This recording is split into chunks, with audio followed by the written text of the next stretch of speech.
ये देश को कहाँ ले जा रहे हैं आप समझ नहीं रहे हो। नाग कंपनी बन चुका है भारत, नरेंद्र अमित गौतम अडानी कंपनी। ये जनतंत्र के लक्षण नहीं है।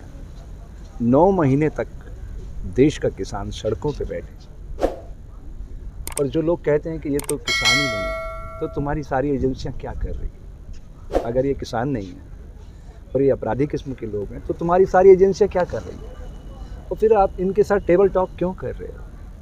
है ना, आपके विरोधाभास को मैं तो समझ रहा हूँ, क्योंकि मैं लोकतंत्र का प्रेरी हूँ। मैं इस देश का आज़ाद नागरिक हूँ। जिस दिन से पैदा हुआ उस दिन से आज़ाद ही हुआ हूँ।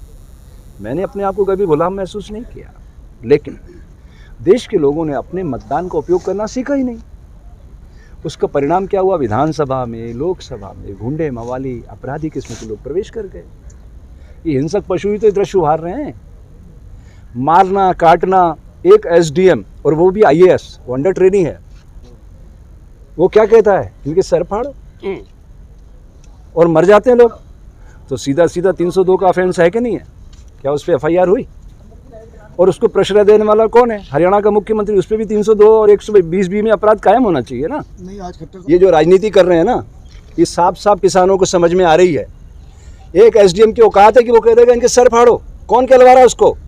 उसके खिलाफ अपराध कायम होना चाहिए पहले। आप अपराधी को बख्श दोगे तो समाज का निर्माण कैसे होगा? और आप जिम्मेदारी के पद पे बैठे हो, आप उससे भाग रहे हो। और मैं तो कहता हूं सीधा सीधा इसमें नरेंद्र मोदी भी उतना ही दोषी है। प्रधानमंत्री क्या कर रहा है? उसका कोई कर्तव्य नहीं है क्या? कर्तव्य और अधिकार के मध्य संतुलन बनाना भारतीय संविधान सिखाता है, जिसकी मजाक उड़ा रहे हैं ये लोग। एक व्यक्ति भी असंतुष्ट हो तो उसको अधिकार है, मुझे अधिकार है जंतर मंतर पे खड़े होकर अपनी बात कहने का। सारे देश का किसान सड़कों पे है, उनको शर्म नहीं आ रही है? ये कभी आतंकवादी है, कभी खालिस्तानी है।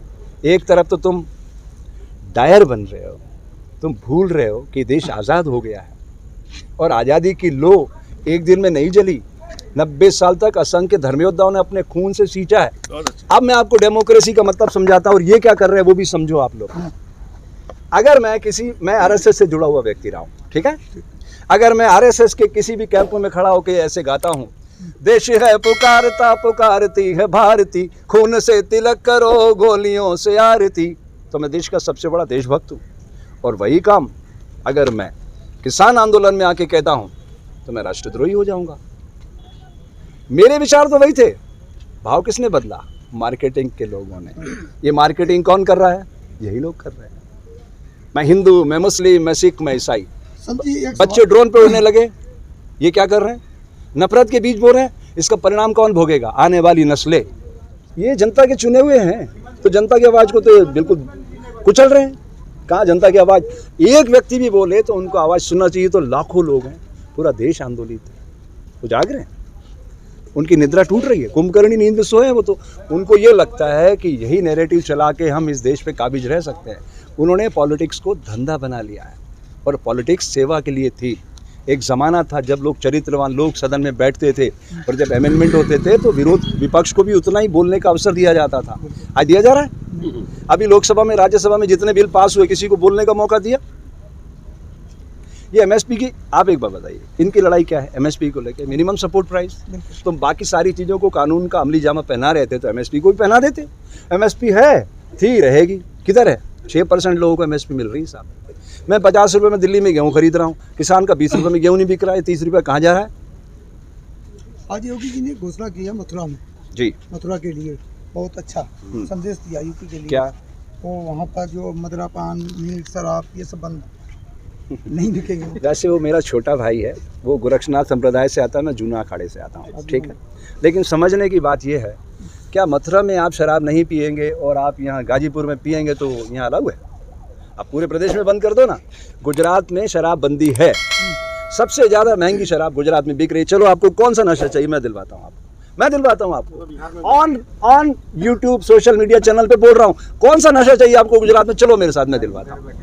बिहार में भी अरे सुनिए ना, ये सिर्फ उस 10 रुपए की चीज़ को 100 रुपए का कर देते हैं, बस, और कुछ भी नहीं है। सारे लोग मिले हुए हैं, हमाम में सभी नंगे हैं। चरित्रवान बच्चों को बिना ट्रेनिंग के आप पॉलिटिक्स में उतारोगे तो यही होगा, वो सब इस सिस्टम के कचरा बॉक्स में चले जाएंगे। लेकिन अगर ट्रेनिंग होगी और उन्हें समझाया जाएगा कि इस देश का मतलब नागरिकों के सामूहिक चरित्र से है। ये देश ज़मीन का टुकड़ा नहीं है, आप हम सब लोग मिलके देश हैं और सबकी ट्रेनिंग होगी तो एक अच्छे राष्ट्र का निर्माण होगा। सर ये नाम बदलने पर बड़ा जोर दिया जा रहा है यूपी में खासकर, उसको आप क्या तो इनका नरेंद्र भाई ने और सीखा क्या है? आपने अभी तक नहीं जाना उनके बारे में।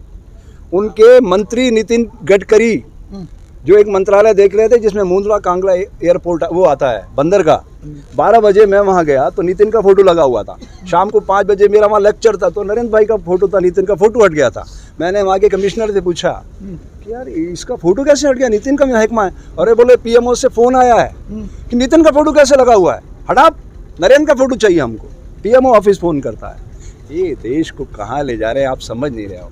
नाग कंपनी बन चुका है भारत, नरेंद्र अमित गौतम अडानी कंपनी, और इस कंपनी से बाहर निकालने का एक ही तरीका है, अपने अपने क्षेत्र में अच्छे जनप्रतिनिधि चुनो और जो बच्चे अपने क्षेत्र को, देश को, दुनिया को समझते हो उनको मौका दो। गुंडे मवाली अपराधी किस्म के लोगों को सिस्टम से बाहर करो, चाहे वो किसी भी राजनीतिक दल से आते हो। मैं किसी राजनीतिक दल का प्रचारक नहीं हूँ। कांग्रेस ने मेरे ऊपर अनगिनत झूठे मुकदमे डाले इस उम्मीद में कि कुशाभाऊ ठाकरे साहब, आडवाणी जी, बाबा साहब नाथो जी कहते थे बेटा जब अब तुम बड़े होगे, समाज जब बदलेगा तो हम शोषित, पीड़ित, दलित, कमज़ोर वर्ग का जीवन उत्थान की ओर ले जाएंगे। मुझे तो कहीं ऐसा नहीं दिखा। बेचारे जो लोग, मेरे ऊपर 55,000 का कर्ज था 2014 तक, आज मेरे ऊपर 1,10,000 का कर्ज है। ज़िंदगी में किसी के आगे मैंने हाथ नहीं फैलाया, तो फिर मेरे ऊपर कर्जा कहाँ से चढ़ गया, ज़रा सोचो। हर सेकंड में हम सब के ऊपर कर्जा बढ़ता चला जा रहा है क्योंकि इनको बड़े बड़े फ़ोटो लगाना है, इनको रिब्रांडिंग करना आता है। इनको अगर कुछ करना आता होता तो कहाँ लड़ाई झगड़े के लिए समय, कितना बढ़िया मौका था। पूरी फुल मेजॉरिटी थी। ये चाहते ना भारत को दुनिया के मस्तक पे ले जा सकते थे। इतना पोटेंशियल टाइम था ये 6.5 साल, लेकिन इन्होंने सारा समय इन्होंने सिर्फ विज्ञापनों में अपना समय बर्बाद किया, देश का समय बर्बाद किया, देश की श्रम शक्ति को सड़कों पे लाके खड़ा कर दिया। चाहे इनकी नोटबंदी हो, जीएसटी हो, ट्रिपल तलाक हो, अयोध्या हो, राम मंदिर हो और ये किसान आंदोलन। मुझे तो लगता है से तो आपको खुश होना चाहिए, आप संत समाज से हैं। देखिए मेरा राम सारे जगत को चलाता है और इनका राम दरवाजों में बंद होके बैठ जाएगा तो बड़ा कौन हुआ। सोचिए, मेरा राम तो जगत के कण कण में मौजूद है। वो जो पशु पक्षियों को भी न्याय देता है, ये तो इंसानों को मार काट रहे हैं, सर फाड़ रहे हैं, गोलियां चला रहे हैं। आप इसे इंसान कह सकते हैं? हिंसा किसी भी सभ्य समाज की अभिव्यक्ति का माध्यम नहीं है। नीदरलैंड में जेलें खत्म हो चुकी है, रिफॉर्म करने के दूसरे तरीके अपनाए जाते हैं। यहाँ तो आपको जेलों में निरुद्ध करके आपको कमज़ोर करने की साजिश की जा रही है। एक ज़माना था नेहरू जी के ज़माने में अटल जी को प्रमोट किया जाता था। क्या बोलो ना कुछ ताकि हम रिपेयरिंग कर सकें। निंदक नीरे राखिए आंगन कुटी चबाए, बिन साबुन बिन तेल के निर्मल करे सुभाए। अरे आलोचना के बिना हम अपना सुधार कैसे कर सकते हैं बताइए आप। प्रकृति ने हमें विचार दिए, फिर उसके पीछे क्या दिया? बुद्धि। कि हम उसका अवलोकन करें कहाँ गलती कर रहे हैं। हर रात अंधेरा होता है आत्मावलोकन के लिए, तो फिर सुबह आएगी। हमें जो गलती की आज वो कल नहीं दोहराना। ये लगातार गलतियों को दोहरा रहे हैं। तो मैं ये कहना चाहता हूँ, बहुत साफ साफ कह रहा हूँ, ये कितने भी बड़े बन जाएं, जीतेगा सत्य हमेशा।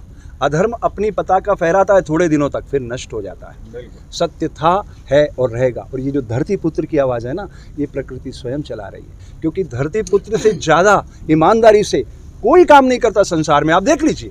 और विवेकानंद सुप्त विवेकानंद को अपने भीतर से जगाना चाहता था। अमेरिका में जाके शिकागो में 1893 में वो कहता था कि धर्म के मैं नशा नहीं पिलाना चाहता, मैं भूखे का पेट भरना चाहता हूँ।